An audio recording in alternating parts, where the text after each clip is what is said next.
Suggestion that young white people are excluded from jobs, they are also excluded from bursaries and opportunities based on the color of their skin. We must not ignore such concerns because they are being expressed, and we must not just dismiss them willy-nilly. Nor must we just say they don't matter. We must engage with them and we must address them.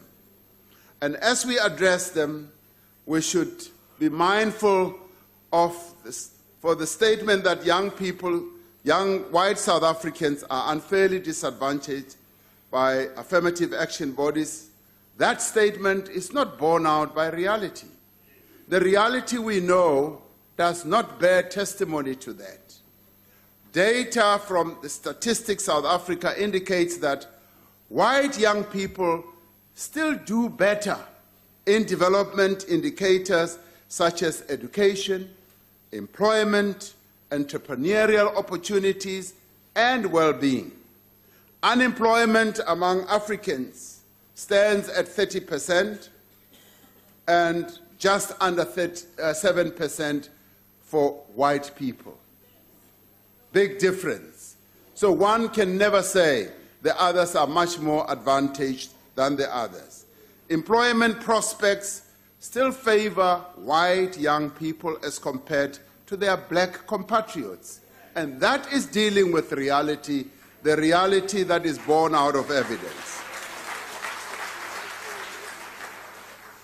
They are still more likely to complete matric and progress to tertiary education than young black children in our country. They are more likely to complete tertiary education and proceed into the labor market with better prospects. White South Africans, particularly men, still dominate at the senior levels of the economy.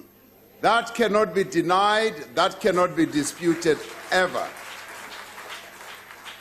Now, a few years ago, it could be about even 10 years ago, there was a front-page article in the Financial Mail which depicted a number of young white business people, and the wording went, yes, like, it's never been as good as it is.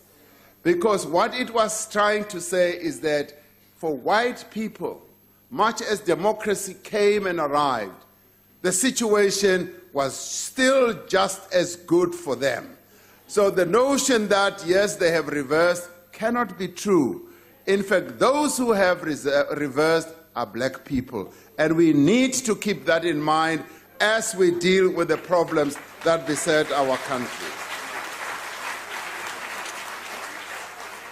We have made significant progress since 1994 in addressing these racial disparities, but we clearly still have a long way to go.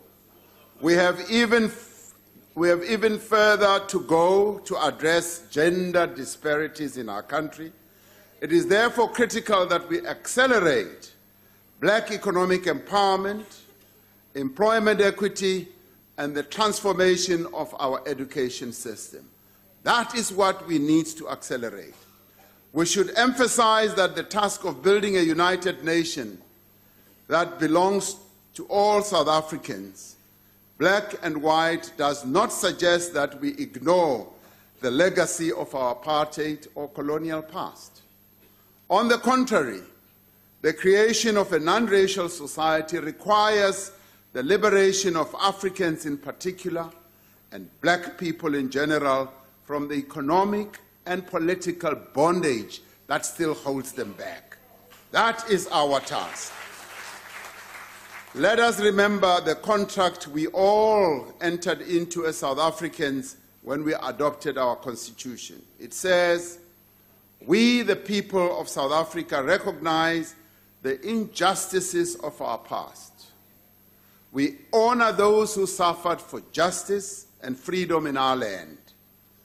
We respect those who have worked to build and to develop our country, and believe that South Africa belongs to all who live in it, united in our diversity.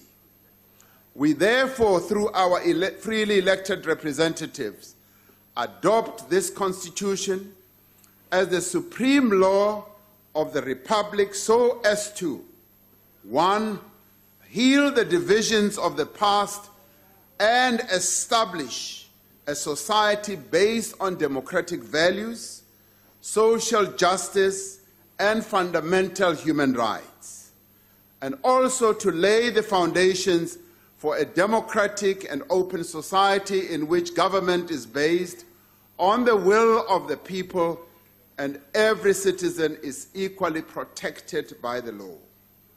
Also to improve the quality of life of all citizens and free the potential of each person, and also to build a united and democratic South Africa able to take its rightful place as a sovereign state in the family of nations. And then this preamble, this beautiful poetic preamble, and ends, may God protect our people. Nkosi sikeleli Africa, Morena, boloka sitjhaba sa Yesu. God CN South Africa, God bless South Africa. Mudzimu kafatsitsheze Africa chipembe, hosi katekisa Africa. Now, this commitment we all made must inform the debate we need to have on all fundamental measures that we need to take to redress what went wrong in the past, and the actions we need to undertake to heal the divisions of the past in order to establish a society based on democratic values, social justice, and fundamental human rights. Now, you may ask, why am I going through this? I'm going through this because someone referred to the original sin that was committed in this country, the taking of land from the indigenous people of this country was the original sin. It caused divisions, hurt, and pain amongst our people. Now, what we need to do is to be aware of the fact that we are all called upon and enjoined to heal the divisions and the pain of the past. And this is a collective task. It's not a task of the African National Congress alone. It is our task as a nation. It belongs to all of us. Yes, Julius Malema is just as much your task as it is my task. Yes, Musi Maimane is just as your task as it is my task. Everybody, it is your task as well that we should address this issue. Now, what is that task?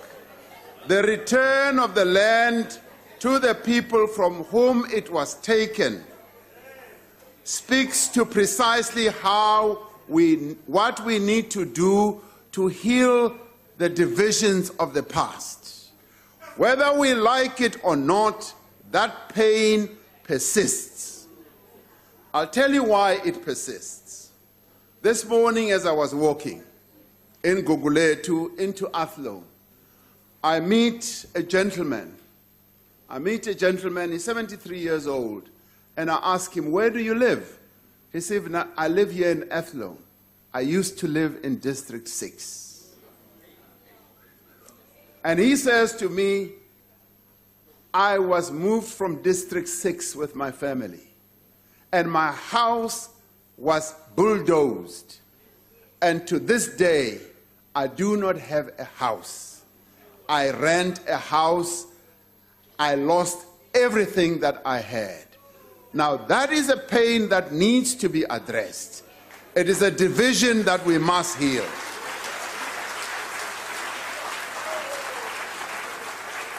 So therefore, what we need to do, South Africans, fellow South Africans, we need to interrogate the statement that expropriation of land without compensation is incompatible with a growing and flourishing economy. We need to respond to the view that What we propose represents a violation of the spirit and the intent of our democratic constitution. There are a few in our country who would contest this fact, that dispossession of black South Africans of their land contributed fundamentally to the impoverishment and disempowerment of the majority of our people. Very few people will dispute that. Now, Mr. Cedric Alberts, that's his name, was removed from his land in 1969. To this day, he still has that pain in his heart. So what should we do as South Africans? Should we say to Mr. Cedric Alberts, forget it, that belongs to the past. Just forget it. He had a beautiful house, wonderful memories. His dignity was razed to the floor. It was destroyed. What should we say to him? His family story illustrates in vivid terms the pain and the damage caused by the former rulers of this land. The expropriation of land without compensation is envisaged as one of the measures that we will use to accelerate redistribution of land to black South Africans. We will need to determine collectively how we can implement this measure in a way that promotes agricultural production, improves food security, advances rural development, reduce poverty, and strengthen our economy. For it to serve this purpose, we need to see and locate this measure within a broad, comprehensive land redistribution and agricultural development program. This is a profound responsibility that has been given to our generation. All of us collectively have this responsibility, and it's a responsibility that we cannot walk away from. We owe it to our ancestors and to our children to ensure that we fulfill this responsibility. In dealing with this complex matter, we will not make the mistakes that others have made in dealing with the question of land. We will not allow smash and grab interventions. That we will not allow. We will handle this matter in the same way that we have always handled all difficult issues in our country. We will handle it with responsibility. We will handle it in a way that is not going to damage our economy, that is not going to damage agricultural production, that is not going to reduce or damage food security in our country. That we can assure you of. We will always seek to do things that are going to advance the interests of our people. This includes, Honorable Buthelezi, how we will also handle the issue of the Ingonyama Trust. No one is saying that land must be taken away from our people. Rather, it is how we make sure that our people will have equitable access to land and security of tenure. That is how we are going to handle this. We must see this process of accelerated land redistribution as an opportunity rather than as a threat. And I'd like to invite all South Africans not to see this issue, this pain that many of our people are still going through. We should never see it as a threat. We should rather see it as a great opportunity.